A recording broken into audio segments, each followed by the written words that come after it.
بسم اللہ الرحمن الرحیم۔ نالج گرو یوٹیوب چینل پر آپ سبھی کو خوش آمدید کہتے ہیں۔ میرا نام ہے محسن خان اور آج کا جو ہمارا ٹاپک ہے وہ بہت ہی زیادہ اہم ہے کہ اور کے کا استعمال آج ہم سیکھیں گے۔ اس لیے یہ ویڈیو میں نے ڈیولپ کی کیونکہ زیادہ تر بچے جو ہے اس ٹاپک میں غلطی کر جاتے ہیں۔ تو چلیے سٹارٹ کر لیتے ہیں۔ کے کا استعمال ہم کہاں کہاں پر کریں گے؟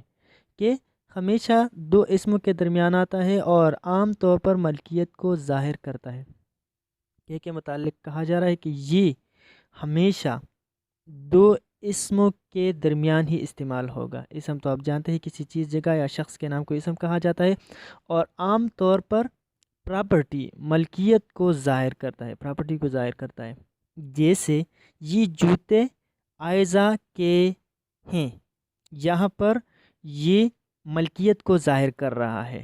جوتے اور عائزہ، جوتے جو ہے یہ عائزہ کی ملکیت ہے، اس کو ظاہر کر رہا ہے۔ دوسرا مثال ہے پاکستان کے سپاہی بہادر ہے۔ یہاں پر کہ جو ہے یہ دو اسموں کے درمیان استعمال ہوا ہے، اور سپاہی یعنی بہادر سپاہی یہ پاکستان کی ملکیت ظاہر کی جا رہی ہے یہاں پر۔ تو آگے بڑھتے ہیں کہ کا استعمال ہم کہاں کہاں پر کریں گے؟ کہ ہمیشہ دو جملوں کو جوڑنے کا کام آتا ہے، یعنی کہ حرف عطف یا کنجنکشن جس کو انگلش میں کہا جاتا ہے۔ اس کے علاوہ کسی کی کہی ہوئی بات اور کہنے والے کے تعلق کو ظاہر کرتا ہے، یعنی کہ جو بات کہتا ہے اس کا اور اس کہنے والے کا تعلق جو ہے اس کو بھی کہ کے ذریعے ظاہر کیا جاتا ہے۔ مثالوں کو دیکھ لیجئے۔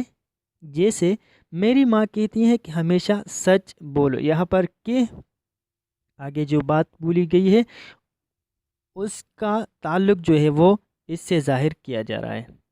وہ اتنا مصروف، دوسرا مثال ہے، وہ اتنا مصروف ہے کہ اسے سر کھجانے کی فرصت نہیں۔ یہاں پر کہ بطور کنجنکشن یا بطور حرف عطف استعمال ہوا ہے، اور یہاں پر اس نے دو جملوں کو آپس میں ملایا ہے۔ اس کے لیے اتنا ہی، ملتے ہیں نیکسٹ ویڈیو میں، تب تک کے لیے اللہ حافظ۔